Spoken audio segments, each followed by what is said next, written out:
시청자 여러분 안녕하십니까? YTN과 한국외국어대학교가 공동 주최하는 제4회 중학생 영어토론대회 결승전을 지금부터 중계해드리겠습니다. 2010년 1회 대회를 시작으로 올해로 4회째를 맞이하게 되는 이번 대회는 전국 중학교에서 모인 212개 팀이 치열한 경합을 벌여서 조커팀과 포도인팀이 최종 결승에 올랐는데요. 과연 최종 결승전에서는 어느 팀이 우승할까요? 먼저 대회 중계에 앞서서 오늘 결승전 도움 말씀 해주실 분 소개해드리겠습니다. 지난주 고등학교 영어토론 대회에서도 도움 말씀 주셨던 한국외국어대 통번역대학원 정철자 교수 자리해 주셨습니다. 어서 오십시오. 네, 안녕하세요. 네. 자, 이 중학생 영어토론 대회도 해를 거듭할수록 열기가 뜨거워지고 있는데 올해 예선전 분위기는 어땠나요? 네, 예선전 분위기가 작년보다 훨씬 뜨거웠었는데요. 네. 작년에 저희가 한 160개 팀 조금 더 됐었던 걸로 기억하는데 올해 지금 210개 팀을 넘게 참가를 했어요. 네네. 그래서 열기도 그만큼 뜨거워지고 학생들이 굉장히 진지한 게 보면 굉장히 뿌듯합니다. 예, 그러네요. 정말 팀도 많이 늘어났고 그만큼 또 이게 관심도 많이 늘어난 셈인데 네, 맞습니다. 중학교 대회가 어떻게 이게 처음 만들어지게 됐나요? 저희가 고등학교 대회 하고 난 그 다음 해에 저희가 원래 목적이 영어 능력도 있으면서 네. 비판적인 사고 능력까지 갖춘 정말 진정한 어떤 글로벌 인재를 키울 수 있는 그런 기초를 우리가 한번 제공해보자 하는 거에서 네. 시작을 했었었는데요. 근데 다들 아시겠습니다만은 언어 능력도 그렇고 비판적 사고 능력이라는 것도 이게 사실 빨리 시작하면 빨리 시작할수록 네. 좋지 않습니까? 그래서 저희가 고등학교 대회하고 연계해서 중학생 대회도 한번 마련해보자 해서 그 다음 네. 해부터 시작을 한 거죠. 그렇군요. 그런데 고등학생 대회도 물론 열기가 뜨겁지만 중학생 대회가 더 관심이 많은 것 같아요. 네, 보니까 맞습니다. 참가 인원만 해도 팀 수에서도 차이가 상당히 많이 나네요. 예. 그러니까 올해 지금 고등학생 대회가 85개 팀이 네. 참가를 했었었는데 저희 중학생 대회 212개 팀, 그 숫자만 해도 지금 600명 넘게 그러게요. 참가를 한 거거든요. 네. 그렇군요. 자, 그럼 오늘 결승전에 오른 두 팀, 조커팀과 포도인 팀이 어떤 팀인지 좀 소개를 해 주시죠. 예. 지금 조커팀 같은 경우는 EFL 팀으로 등록을 한 팀이에요. 다시 말씀드려서 지금 3명 모두 해외 체류 그 기간이 2년 이하라는 이야기거든요. 네. 그래서 영어를 사용하는 환경에 노출된 게 그렇지 않은 친구들에 비해서 좀 짧다라고 생각을 해서 EFL 팀에 등록을 한 친구였었는데 지금 결선까지 올라왔고요. 오, 대단하네요. 예. 포도윈 팀도 지금 한 학교가 아니라 세 개 다른 학교 친구들이 한 팀으로 구성을 해서 네. 나왔습니다. 예, 그렇군요. 오늘 결승전 주제가 뭐죠? 오늘 결승전 주제는 만약에 기술이 허락만 네. 한다면 부모가 자녀의 성별을 선택할 수 있어야 한다입니다. 네, 그렇군요. 자, 이제 대회가 이제 열리기 전인데요. 이 결승전 주제만 놓고 보면은 어느 쪽이 조금 유리할까요? 주제만 놓고 본다면은 글쎄요, 이제 가장 쉽게 떠올릴 수 있는 게 네. 윤리적인 그렇죠. 문제여서 어쩌면 반대팀이 좀 유리하지 않을까 할 수도 있는데요. 네. 근데 이 토론은 정말 알 수가 없습니다. 논리를 어떻게 전개해 나가느냐에 따라서 우리가 그냥 일반적으로 이게 더 쉽겠지 했던 거를 얼마든지 뒤집을 수 있거든요. 그러니까 토론 주제를 그냥 단순하게 보는 게 아니라 정말 어떤 논리를 가지고 어떤 근거를 대면서 이 주장을 펼치느냐 이걸 주요 항목을 보는 거군요. 예, 맞습니다. 근데 고등학교 대회 때 보니까 이 팀마다 전략도 상당히 중요할 것 같아요. 참가하는 그 토론자 순서라든지 또 질문을 받느냐 마느냐 이런 것들도 보니까 상당히 영향을 미치는 것 같은데요. 어떤가요? 사실 그 3명이 팀을 이뤄서 하기 때문에 3명이 능력이 다 같지는 않을 거예요. 네. 그래서 각자 가지고 있는 그런 능력을 감안을 해서 누가 정의를 가장 잘하는지, 그 정의에 기초해서 누가 좀 이렇게 공격적으로 의견을 잘 내는지, 또 누가 잘 요약을 잘하는지 이런 거에 따라서 순서를 잘 안배하는 거, 그것도 승패에 굉장히 중요합니다. 그렇군요. 자, 이제 대회가 시작되는 것 같은데요. 현장 연결해 보겠습니다. Ladies and gentlemen, I'm very honored to be actually standing here in this grand final, in this such a great competition. But the fact that I can actually stand here is because and due to my parents' sacrifice. I can stand here because my mom and dad actually did not eat what they wanted and gave me good foods. I can stand here because of the fact that my mom and dad actually gave up wearing good clothes. We say that parents actually know the best about their children and always are sacrificing the best for their children. And this is the exact reason why us, the Joker, on the proposition side, is proposing the motion today. As the Prime Minister, I'd like to first define today's motion. I'll define this House as developed nations, and I have 3 arguments. My first argument is about the characteristics of parents. And secondly, I'm going to talk about the parental right. And thirdly, I'm going to talk about the harms of the current status quo. But before moving on to our first argument, I'd like to set up the model. Parents can choose the gender of their babies, but before they actually can choose it, they will have to take a counseling in which it is set by the government. So they will know the consequence of their action and their decision. Moving on to our first argument, which is about the characteristic of parents. We believe that people are selfish. We always try to actually pursue our own self-interest. However, ladies and gentlemen, it's not the case when it comes to parent-children relationship. Parents always sacrifice their children, their life for the better quality life of their children. Sir. No, thank you. Look at you and us. Parents always do not eat the food what they want to eat to actually feed us well. Parents do not wear what they want to actually educate us even more. We tell you that this shows that when it comes to children, nothing else but children, we say the parents always sacrifice themselves for the betterment of children. Some people might say, this is not true. But I have 2 responses. First of all, just look into yourself and your parents. And secondly, if that's the case, then we shouldn't actually provide the parental rights that we give to the parents in the status quo, such as what school my children can go. No, thank you. What kind of religion he or she will have. So in the status quo, we believe that the society already assumes that parents sacrifice to bring the best outcome for their children. We tell you that parents' priority is nothing else but for the children. Think about it. Moving on to our second argument, which is about the parental choice. Now, why should we actually respect this? Because we believe that the parents know the best interest of their children for 2 reasons. Firstly, these parents are the people who know and who are aware of the information, most amount of information their kids, of their traits, of their character, or so on. Secondly, we tell you that these parents are the people who actually will pay the cost of living with these children. So the parents is the best actor, not the government, which is blinded, who can make the best decision for their children. For example, our society in the current status quo has a trend to recognize more homeschooling, not just pushing our students just to public education. This shows that how the current status quo is changing, and parental choice must also be extended to a point where the parents can choose the gender of their children. Some people might say the parents should not actually do this because this is something that is permanently actually influencing the children. But every choice, every parental choice that they make actually permanently influences the children. For example, if you're educated with certain form of certain form of morality, then it will be permanent to your life. If you're imposed with your certain religion by your mother, it will also permanently designate your religion. We believe that choosing a gender is no different with this. So moving on to our third argument about the harms in the status quo.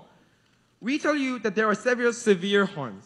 Firstly, even in liberal democratic societies such as the US or Korea, within the society, there are actually small communities which actually, in the current status quo, has the sexist ideas. We tell you that there are certain families within Korea which are very conservative, which prefer male over females, and so on. So, what is the significant harms? Firstly, many times these mothers are actually forced to abort their babies if these babies are not desired. For example, you want a male, but if it's a female, then you will actually just abort it. Secondly, even if, no thank you, parents do not actually abort their children, we believe that their family and the community outside of the parents will actually more likely to ignore the babies. They will be neglecting these children, and they will not actually be providing the necessary love and care that these children need to actually develop fully. We say that this is true because of the fact that community and the family will see this baby as a burden for them. They think the females are actually taking the spot of these male babies. They're supposed to have these male babies. These female babies are actually taking that opportunity. We tell you that as a result, either the babies are actually aborted by their parents or that they're neglected by their entire family.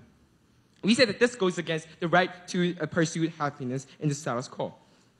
if there are these kinds of harms, and the parents actually know the best of their children and are willing to sacrifice all things for their children, we believe that it should be the parents who can actually select the gender too. However, we do not think that our model actually will cause a significant harm to the sex ratio of these countries. Firstly, these small communities are small simply, and we say that this community, within this community, like sex ratio going up, we say that that's not much of a problem in a larger scale in the US and Korea. Secondly, we tell you that even if there is a harm, I think it's perfectly fine to actually select a gender to actually to provide better quality of life for my kid, because society never owns me, but I own my own life, and I should be responsible for my own life. So do you believe that parents or the government is the best actor to make the decision? It's the parents. That's the reason why we're proud to propose. Thank you.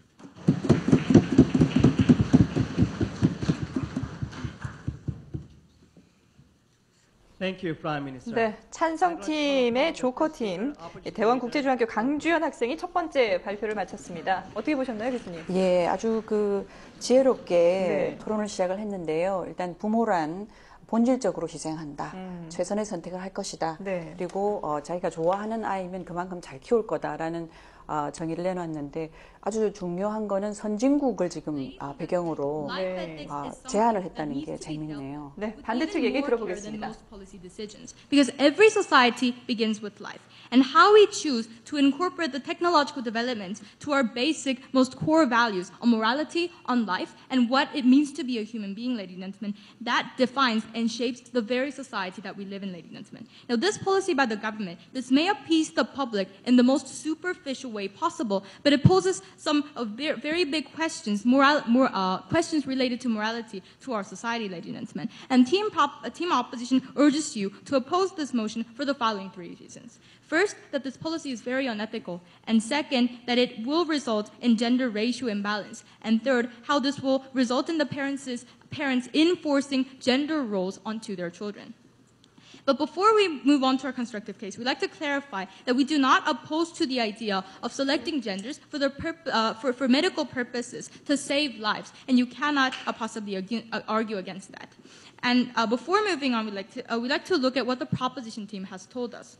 Now, their first argument was that parents always sacrifice their lives for their wants and desires for the children, and therefore we should allow this policy. But we say that actually, when the parents are choosing their children's gender, they're not asking the children, ladies and gentlemen. They only choose their gender based on the parents' preferences and their desires, ladies and gentlemen. And therefore, their whole first argument does not stand, because they're not sacrificing for the children. If the parents want a certain gender, then they're choosing their gender, and they're not asking the children, ladies and gentlemen. And onto their second argument, they said the parents know what's best for the children and what's beneficial for the children. Well, then we asked them, we placed the burden on the government to prove why choosing a baby boy over a baby girl is actually harmful for the children, because the fact that they is actually in the child's best interest, ladies and gentlemen. And on the opposition side, we say that parents choosing the gender of that baby can actually be harmful for them, because the fact that the parents chose the gender is that they expect the babies to behave in a certain way. For example, if they chose, a girl over a boy, then they're expecting, maybe we want to take that girl to a pedicure room. Maybe we want to have her dress in a dress. But ladies and gentlemen, we say that can actually be very harmful for the child themselves, and that will be further explained by our second speaker.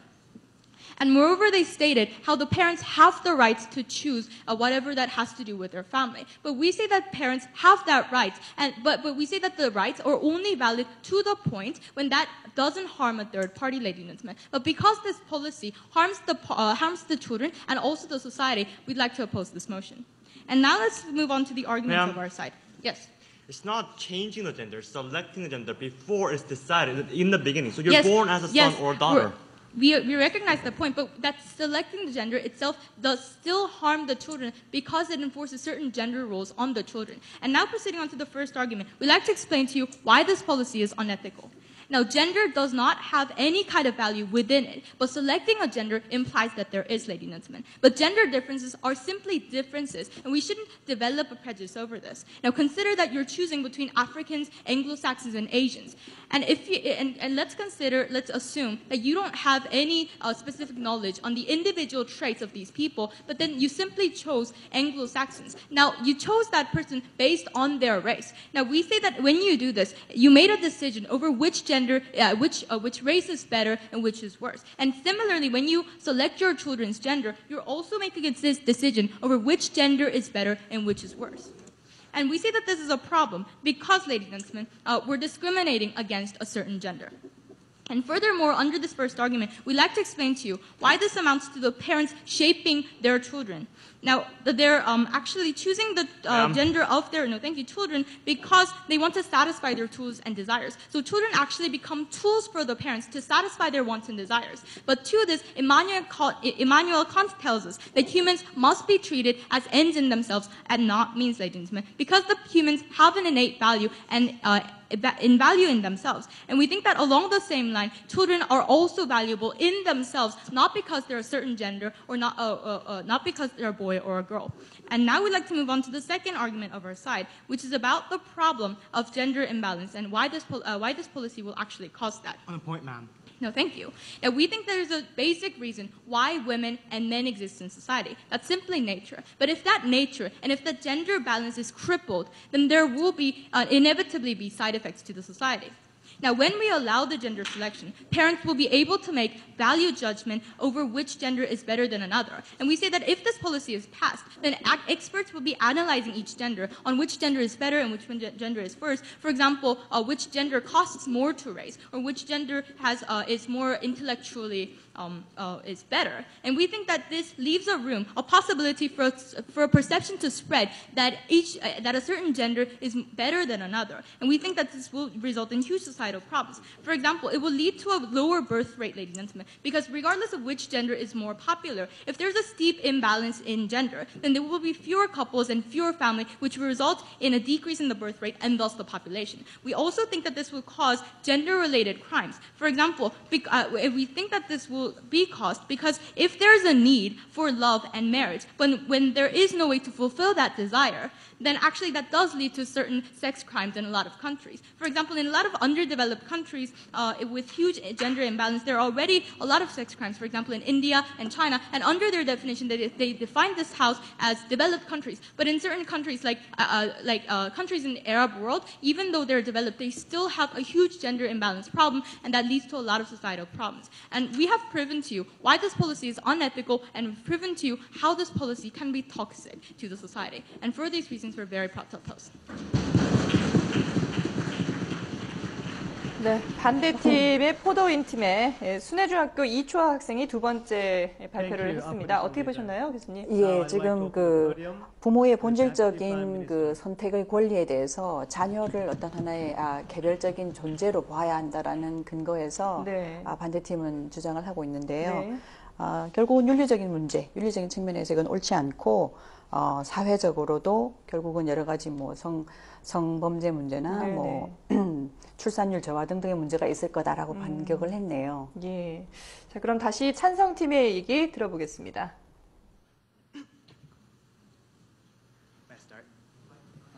I'll try. Okay. Can everybody hear me? Okay. It's nice to talk about as if children has all these kinds of choices in their life. It's nice to talk about as if children can be born innately and there's no problem in that status quo. But the situation is, that is not the status quo. We see that there are some problems that we analyze from the start of the debate on why sometimes the being innately born can also be a problem in your life, and that also deters and directly tangible harm into your own life and even for the parents. And that's why we had this motion prepared in the first place. So even though you might talk about whatever ethics you want to talk about, if there is a tangible harm that actually deters the development of the child and even gives a bad situation, then we think that it is a right for the parent to choose. But before I go on to the two questions that we have to analyze in this debate about the justification and secondly the harms and benefit analysis, let's see what their policy was. Now, from the start of the debate, the leader of opposition said that they will not accept the selective gender of medical purposes. Now then this shows that they're fearing this case of if there is a tangible harm, then the children should be given the able to right to choose their sex situation. So then we see that if the opposition also understands that if there is a tangible harm of actually having a sex, that's why you have to change the sex. Then we got. Sir? No, thank you. In that case, then they gotta also accept that there is a tangible harm by not only the medical cases, but also the status quo, where people condemn you from who you are and for what you are. So then in these cases, if this is an avoidable harm by just changing your sex, I think that this should be changed by the parents' decision. Now let me go into my first question about the justification. Now, they talked about a lot of things about ethics, about how people should be respected for what you're innately born. It's nice to talk about ethics, as I told you, but the problem is that is not the status quo. We see that by the fact itself, there are certain situations and certain regional situations where you're being condemned for who you are. And these are unnecessary harms that are being promoted, no thank you, by the opposition team. Then what we see is that if you just change the gender in the first place, then there could not have been any problem at all. And if the parent, especially in this case as we analyze, if the parent sees this foreseen harm, knows about what's going to happen to these children, then we think that the parent has an obligation and also a duty and also a right to prevent these kinds of harms from happening in the first place. Yes. If you think that these children are going to be aborted simply for the reason that they're a girl or boy, don't you think that parent can protect these babies? What are you expecting? Do you think the villagers are all going to suddenly mob this child or something? I'm sorry, but I think you're living in South Korea like good old nations, but the problem is in places like South Texas or conservative families, even in Korea, that is not the case. I know that you didn't live in that kind of environment, but certain people like these really suffer from this, where you're being condemned for who you are. So I think that you got to analyze the situation more carefully. And secondly, the second question about is whether or not it's going to harm or benefit the society. Now, we told you that from the first start, parent has a good intention in their trying to promote these good ideas. We think that these parents actually choose for the best for the child, and that's the reason why we gave the justification. The only rebuttal that came out is that, well, we think that the children should be protected for who they innately are, and this is going to create sexism and sex crimes. But ladies and gentlemen, that is not the case. We think that when the parent decides, then they also consider the environmental factor of where the child is going to live, and also, secondly, we think that this case of this places like India and sex crime increasing, that is not the spirit of the debate. Why? Because as our first speaker clearly defined in the first place, this debate is about liberal democracies where in the nationwide level, there is no much of a preference. But the situation, the problem that we analyze is that specific regions have a lot of problems where there is a discrimination going on. And this is the problem that we wanted to solve in the first place. Now, so even though, ladies and gentlemen, we do allow this, we think that this is not taking the innate characteristic of a child, because the child has not been selected or chosen in the first place of what kind of sex it's going to be. Instead, we're going to give them the parent opportunity for even before they actually have the sex, they're going to be able to decide what kind of sex they're going to have, which is much beneficial for the parent and even to the child. Now, let me go on to my last argument, which is about the genetic disease prevention. Now, they sneakily tried to make this idea that they're going to just prevent the harms of, having medical disease, so that if there's a harm with medical disease, then you're just going to allow this policy. Now, let me tell you why they tried to fear this. We think that genetic disease prevention is very necessary, because there are some body parts that are only being specific to a gender. So, for example, only woman has breasts or men has tentacles. So that's why when their gender is being passed down, it's not only the gender being passed down, but also among with the X and Y chromosome, the sex chromosome, there's also being inherent disease passing down. For example, if there's a mother who has a breast cancer, there's a high possibility for a daughter to have a breast cancer. And if the father has a testicle disease, there's a high possibility for a male to have a testicle disease too. And if they actually know that this is a harm, and that's the reason why the government actually tries to reduce it, and we think that the same harms that we analyzed in the first place by our Prime Minister about the harms of, for example, the perceptional and the social condemnation, secondly, about the burden and everything, should also be taken place. Why? Because as we told you, these diseases as a fact also this being such a male or a female can also as a fact objectively harm the child. For example, it might burden the child and even pressure the child and bully the child for being a female. It might burden the child and pressure the child just because you do not have a good sexual organ being developed as a medical term. So if these harms are quite similar, then we think that this also has the opportunity to understand this harm as the same parallel example, so that they can't always make an exception for medical cases, because the harms that we analyze also is similar to the cases of medical harms that we analyze. So therefore, we think that this is essential to also include the social harms and even medical terms into one policy to make everyone to have a choice in these matters because the parents can choose the best for them.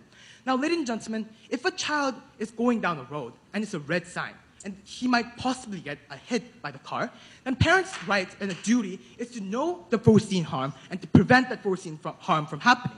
As we told you from the start to the end, if there is a foreseen harm of social condemnation and it's all these medical terms that we're talking about, then we think that this is an obligation for the government and also the parent to choose in whether or not this is going to be beneficial to the child or not for the government to define a blanket policy on what is good or what is bad. So therefore, we're proud to propose. Thank you.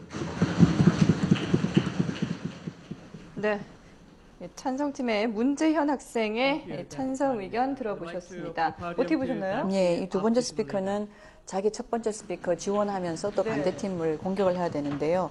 부모는 자녀 보호 본성이 있다는 걸 강조하면서 동시에 아까 그 반대팀이 의학적인 원인이라면 우리가 성별 선택하는 거 억셉트하겠다는 걸 딱 잡아서 그걸 공격을 했어요. 굉장히 현명하게. 네.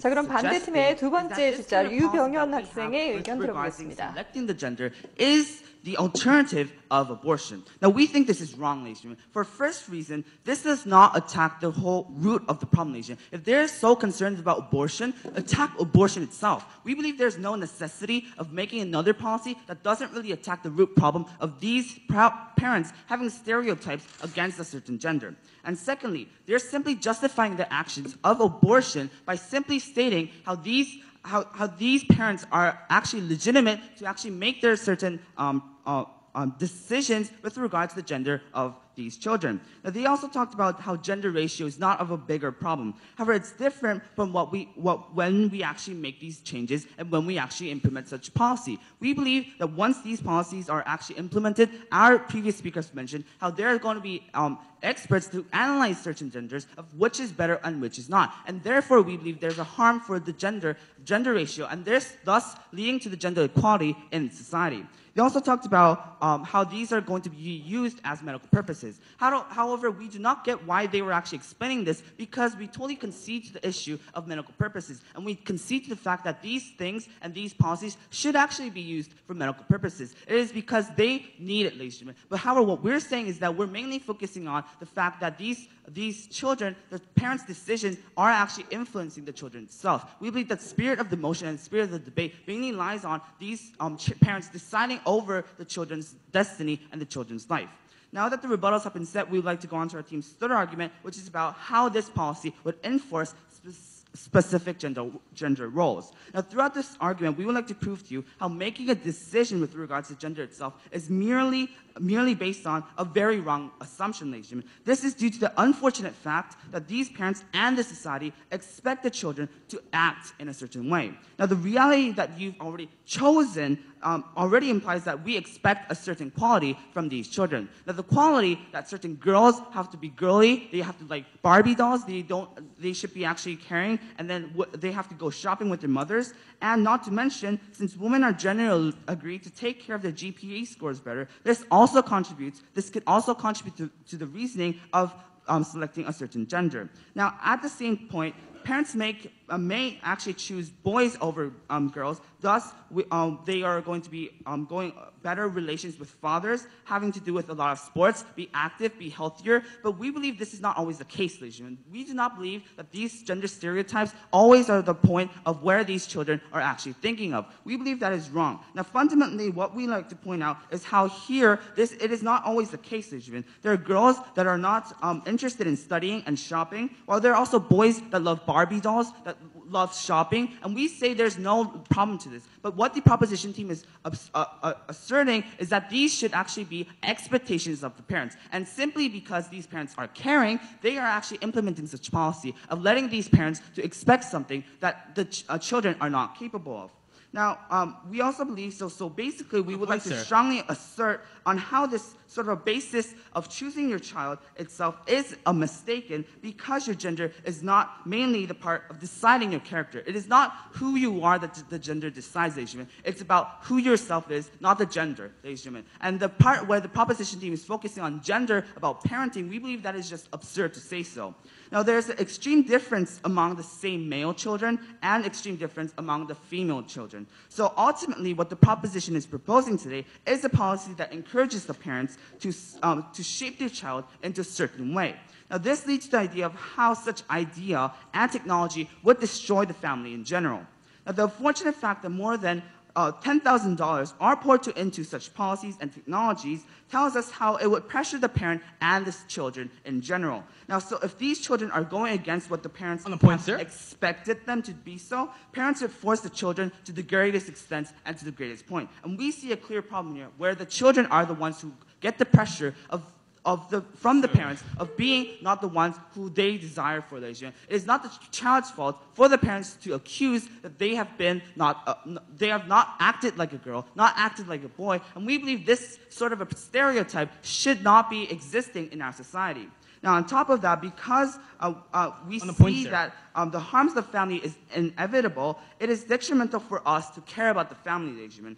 As the rational government, we believe that the families have to love their children and their family no matter what. However, the absurd policy that the proposition is proposing is simply going against the basic values of a family, ladies and gentlemen. Now, even though the parents would maybe not pressure the children to act in a certain way to the biggest extent, the important part here is that the disappointment would actually exist, and the discontent would actually be pressuring towards how these children are acting. Now, and we believe that such disappointment itself is wrong since it creates an unhealthy family environment, and thus it leads to family distortion and family problems when these parents are actually tackling these children of not being what they expected to, not making the expectations of what they actually invested in and what they have actually saw. And we believe that it is just a stereotype from the government team to actually acknowledge the fact that these abortions are actually caused by the fact that these parents want a certain gender. And so that is why we believe, as the opposition team, it should not be an alternative of abortion, but the government should rather promote a bigger value amongst these families because they're the rational ones. The government has the responsibility to take care of these families, of how these policies would actually lead to the distortion of family engagement. So that is basically why we, the opposition team, is proud to oppose. Thank you. 네, 포도위 팀의 류병연 학생의 반대 의견 들어보셨습니다. 정리를 해볼까요? 네, 지금 이 반대팀의 두 번째 발표자는 자기 팀 첫 번째 그 발표자의 내용을 좀 더 심화해서 이야기를 한다고 할까요? 네. 사실 찬성팀에 대한 어떤 그런 반격이라기보다는 네. 자기 팀을 좀 더 보강해서 이게 결국은 낙태다. 네. 그리고 이게 어떤 특정 성역할만 강요하게 되는, 그래서 가족 관계가 뒤틀어질 거다라는 쪽으로 자기 입장만 더 강화하는 쪽으로 논지를 펼쳤네요. 네, 그렇군요. 자, 그럼 이번에는 조커팀의 곽준혁 학생의 찬성 의견 들어보도록 하겠습니다. Ladies and gentlemen, there was a big contradiction from the opposition side because, first of all, they actually said that in case of medical harm, they will accept this policy, meaning that even in a situation that all the harm that they actually propose will become the same. Why? Because even in the status quo, we told you that our stance is that this is a minor case on these local communities where there are extreme conservative families, then we should allow them to actually have the parents' right to prevent that kind of harm to actually happening. Which means that if this is a minor case, then the same harm will actually come up even if you compare with this medical cases or this genetic disease, which means that their cases, even in their stance, they actually have the same problem. About the gender roles, if we believe that is the status quo, that is the culture, that is the environment that these parents or children live in. And if that's the situation, whether they live in as men or women, both, they have a gender role. No matter how we have this policy or not, there will be gender role enforced in that specific community. Then if that's a status quo, then why not reduce the harm that these children can get? Reduce how possibly that these children will be actually condemned by that community. Isn't that better for these children? That was our case, and they simply ignored our case. Having that said, there were two major clashes. First of all, is this policy ethical? And second, what is better for the children? I'll start the first clash. Is this ethical? They talk about how this is a not ethical decision because it leads to gender discrimination. Now, ladies and gentlemen, this is not a gender discrimination because this is a simple gender preference. For example, if I choose to marry an Asian because of my family, because of my environment or the country I live in, and that is why I choose to marry an Asian rather than Caucasian or African, is that a racist? Is that a discrimination based on race? No, because that is a racial preference, which does not lead to discrimination or having values on that situation, because I choose what is best in my situation. It is a freedom of choice. So that is why it's nothing. And also, we say that there's nothing wrong with gender preference. It actually increases the quality of life and the happiness that these children will actually have throughout their life. They talk about how it will lead to the imbalance of sex ratio, but it will not happen. Why? Because it's not going to happen in the national level. It's going to be in a local community, the smaller level. That is why the problems that they analyze is not going to be that big as they analyze. And also, we told you that in Texas and Caroline, there are more conservative families. There's more conservative or even religious groups, even in those developed countries without gender inequality. That is why in that situation, it will not lead to harm, but rather it will help these individuals to actually solve their situation, their life inside that situation, because that's not what government can do for them. It's only what individual can do for themselves. They talked about how gender role, and that will be enforced in the status quo. But even opposition cannot change the status quo. Even without this case, inside some conservative communities, they already have a specific gender role. Men will farm, and women will do the household activities. And if that's the status quo, what we can change is that men, if they're more respected, and women are more condemned by the society, then we can choose. We can prevent the harm that it will lead to this individual, these children. And why is that a harm? Because in both cases, there will be gender roles, but in the government's case, we actually pursue happiness. We actually ensure better life of these individuals. We told you that what is more unethical is that when parents know that living as a man or woman will actually cause a severe harm and in that community, and simply leaving that back, that is negligence. That is ignoring the problem and ignoring the harm that it will actually pursue for that individual. And that is why we said that is actually more unethical. That's what the opposition side is pursuing today. And also, when the status quo is that these actually individuals in that specific community have to choose abortion, have to choose abandoning the child, that is more unethical. And that is what opposition is trying to maintain in the status quo. We tell you that before we have a specific gender, we actually select a gender using the technology, and that is actually reducing the morality or the ethical problems having the same effect. So therefore, we believe that our policy is more ethical in terms of solving the same problem. Now to my second clash, what is best for the children? Now, opposition side simply came up and said that we can never be sure that the harm will actually exist, and therefore we should not have this. But there was a contradiction because they themselves say that they will say yes in case of medical harm or the genetic diseases. When even those medical situations, it is also about probability. It is also about more likely to have that diseases, which means that if parents feel that there's more higher possibility that these children will suffer from a disease, suffer from a harm, then parents' obligation and duty is to prevent these children from suffering from that disease, which means that it is the same case. When these parents know that in the social atmosphere, it will lead to the direct harm of the children, why shouldn't the parents prevent that situation from actually happening? They talked about how children should choose, but is that possible? What the opposition side is saying in today's debate is that even though parents could have prevented the child from being ignored, being condemned by the society, they should not do anything and make the child to actually go through that process and make the child regret in the process. That is what they're saying, which is not the parents' duties. It's what a good parent should do. Because what parents should do is that if they know that it will lead to harm for that specific child, they should prevent it. Because we told you that what the opposition side is pursuing in today's debate is completely negligence. It's about, even though you know what will happen to the child, you should do nothing and leave that situation from happening. We believe that is negligence, and that is not best for the children's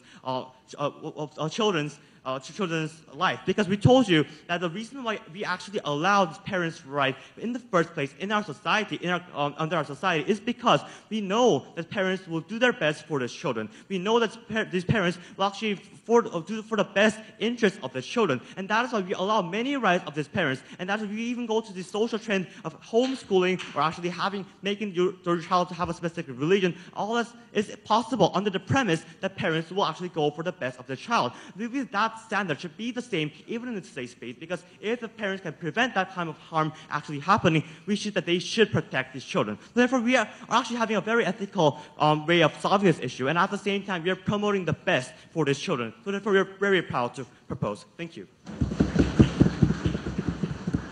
네. 조커팀의 세 번째 토론자 곽준혁 학생의 찬성 의견 들어보셨습니다. 교수님 정리를 좀 해주시죠. 네, 지금 세 번째 연사가 자기 팀 거를 마무리하면서 이제 공격을 했는데요. 네. 앞 두 연사와 마찬가지로 이번에도 부모가 아이를 위해서 최선의 그 선택을 할 것이다라는 네. 거에 포커스를 맞춰서 이게 선택을 하는 것이 성차별이 아니다라는 걸 굉장히 강조를 했어요. 예. 자, 그럼 포도윈 팀의 세 번째 토론자 장한별 학생의 반대 의견 Before going 들어보시겠습니다. into my speech, we want to clarify something from the opposition side regarding the genetic sex-related disease. Now, in our LO speech, we clarified that we would allow the surgery, this process of medication, in case that the child has a genetic situation in the family where because they're a girl or because they're a boy, they may inherit certain illnesses, like in a very mild case, color blindness, but in very extreme cases, ALS, which can lead to death. We said that that we will allow these parents to make the choice of choosing a boy instead of a girl or a girl instead of a boy for the sole purpose of avoiding such illnesses, because we believe it is for the prevention of unnecessary deaths for these child. But they distorted our definition of how we made this, of how we sorted this debate, how we are putting this completely out of the picture here, because this is in order to save lives, and they instead try to use it to incorporate it to justify their case, instead to prevent those crazy murders in conservative families, which we think is wrong, because first of all, it's not a prevalent problem according to their place setting, which was a developed country, and secondly, we need to take a completely different approach in this sort of matters. So now that we've cleared up the issue about the sex-related genetic diseases, we want to go to our three clashes of this debate. So the first clash is going to focus on the main problem that they identified. Their whole case was relying on the idea that there are many conservative families, even in developed nations, that try to kill these children or abort them or commit infanticide against them for the reason that they are born as a girl or in some cases a boy. But we're going to show you, first of all, that we have three responses to this claim. Now, the first response is that this is not a prevalent problem in their place setting, which was this house is the developed nation. This is in India, this is in China, where you see these problems occurring every day. Now, we want to ask them, if it's such a tiny problem that they want to address, if it's just a tiny portion of the population that they see is causing a problem, why are they suddenly giving the right to every single citizen, every single parent in our nation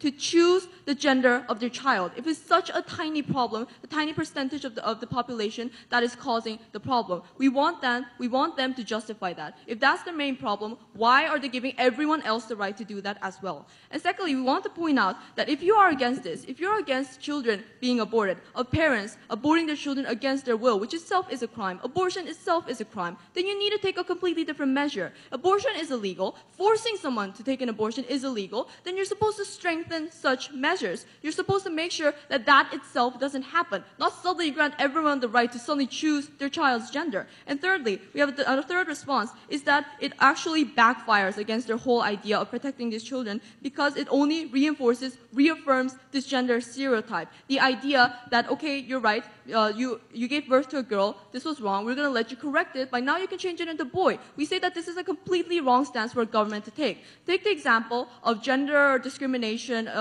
race discrimination in America during the 1900s. Was it okay for the American government to simply segregate the black community and the white community instead of trying to tackle the root cause of the issue, which was that people were making wrong decisions based on ethnicity? They should have tackled that issue. They should have said that perception itself is wrong. Instead of segregating them, only dealing with the side effect of the problem, never dealing with the root cause. This is no different from their policy right now. They agree with us saying that gender discrimination is wrong. But instead of trying to cure that problem itself, they are giving parents the justifications to change the child's gender instead of trying to accept it the way they is. We also think that their whole case was based on a very extreme example, something that is not prevalent within most developed countries. So we think that their whole focus, the whole clash about how to deal with these minor extreme problems problems fails. Now let's go on to the very, very, very tiny, the rest of their case, which was based on society as a whole. Now the second clash was about whether this is in the children's best interest. Now they wasted their whole first and second argument explaining that parents know best for their children. Now we want them to show them why making your child a boy instead of a girl is in the child's best interest. If in the case of the minor crimes before, we could already explain to you why the method is wrong and why it can actually backfire by solidifying gender prejudices. But also, so we want them to prove them that if this isn't the case, why is choosing a boy over a girl in the child's best interest? They never specified that. They just said that parents care about their children a lot. We want them to clarify that. And also, we think that parents will have this expectation, this sort of gender role that they're trying to enforce upon these children. Because even before you are born, your parent decided whether you'll be born a boy or a girl. And you make decisions because you have expectations, because you think the results will turn out a certain way, because you think the girls will get along better with their mothers, that they'll be more caring, that they'll be easier to care for, because you think boys are going to be interested in sports, because, and et cetera, et cetera. Yes. So you think that these parents will actually sacrifice everything for their children? Yes, we want them to show that why choosing a boy over a girl, we repeat, why is that in the child's best interest? What does that have to do with the child's well-being? Whether you're born a girl or a boy, if the parent can raise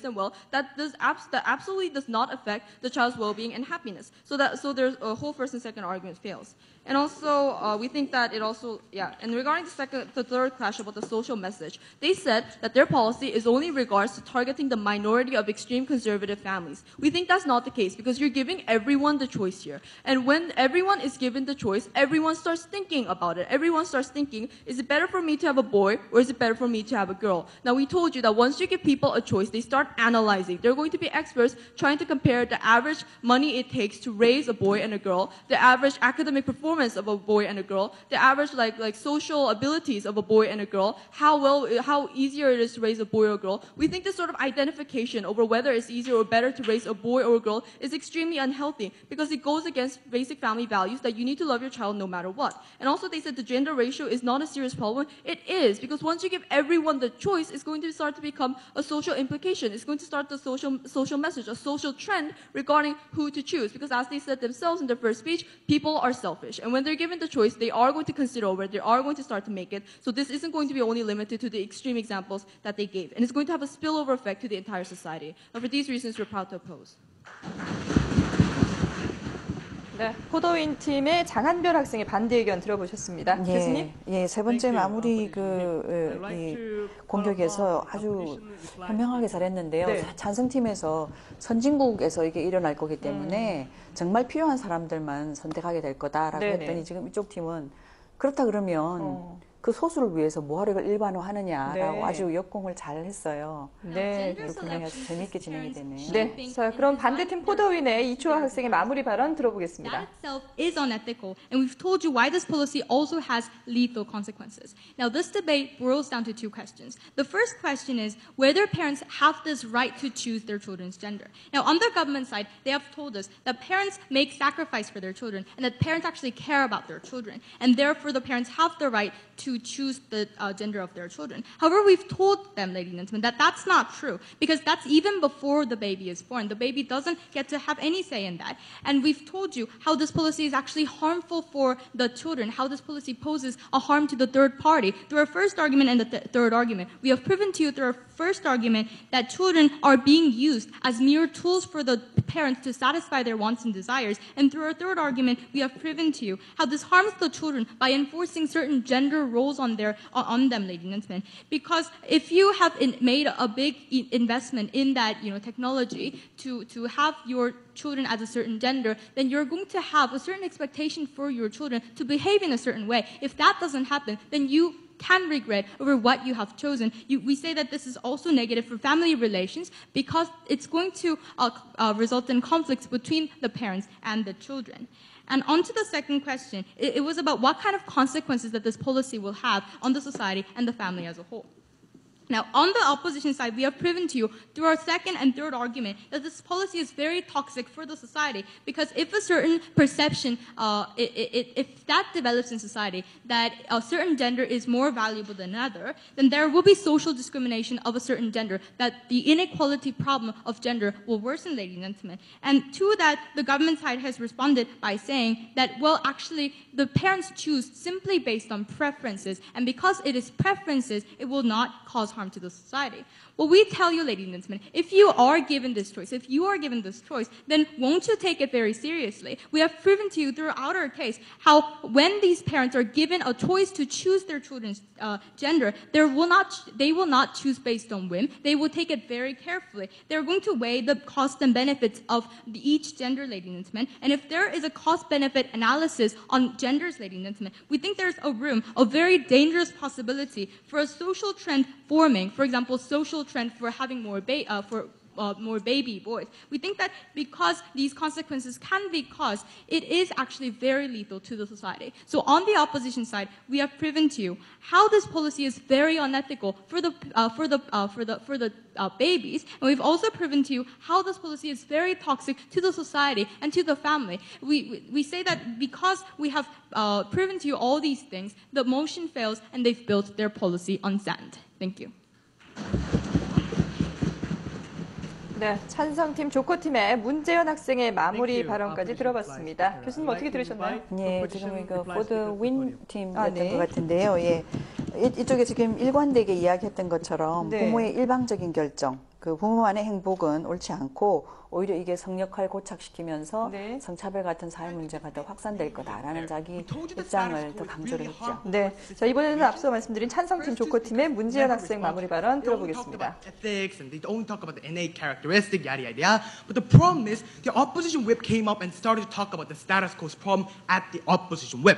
So obviously the only speaker who can respond to this is me, and this is really unfair. Even in that case, even we do consider that, we think that this minor problem is also a severe problem, because we cannot sacrifice these children just to think about solving this problem. Because we think that if you wanted to solve the problem of this perception, you could have done it in a lot of ways. But why do you have to sacrifice these children to be condemned, to be always sacrificed in front of the society? We don't think that this was necessary in the first place, but you gotta avoid the necessary harms. But even in that case, even if we do consider that, we think that there are two most important questions that had to be answered in this debate, but opposition clearly failed to do so. First, about the moral and immorality. Secondly, on whether or not this is going to harm or benefit the child and the society.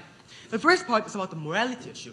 We told you from the start that the parents can decide the best for the child. We knew that these children and the people, these parents know best for the child, not only just how they want to learn, but also about how these children will become when they live in the society. That's why we allowed such fundamental info in the start place. But ladies and gentlemen, they feared about the medical harms. They thought that this is going to be a big situation, so they just tried to woo this away. But ladies and gentlemen, because the parents also has a consideration of the same harm, not only by the medical harm, but also the status quo that we analyze, then we think that this is the same harm where the child can also be condemned for a very, very bad reason. So therefore, if the parent also knows about this situation, we think that the parent has a right to actually decide whether or not the child is going to be harmed fundamentally by the sex. So then it's the parent to decide whether or not this can be implemented.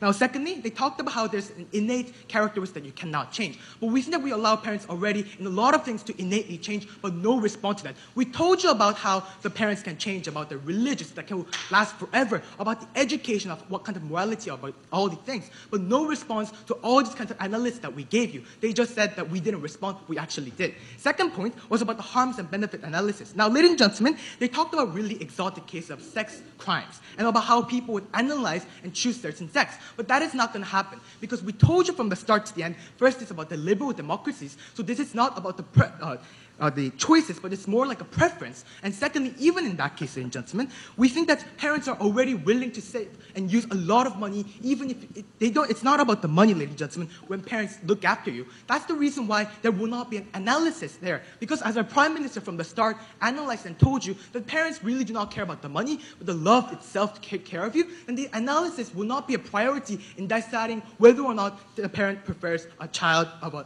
boy or a son. Now, secondly, they talked about how this is going to be making sex crimes. But that is not the case, clearly. Because firstly, as I told you, it's a liberal democracy. And secondly, in this regional situation, then if you really want to talk about sex crimes, then what are you making the situation worse? You're making the situation worse by not giving a choice from the parents from the start place and not giving a choice from people to decide a better life. So these people will be more prone to this condemnation. On the other hand, we think that these kinds of situations will not happen because sex crime, we think that it's actually going to be stimulated to solve this because they cannot just leave the situation as a government would clearly analyze. So therefore, if you really want a good society, then you should not sacrifice individuals for what you want to achieve, but try to take them also with a good choice and giving them a good parental right. Thank you. Congratulations go to FDW.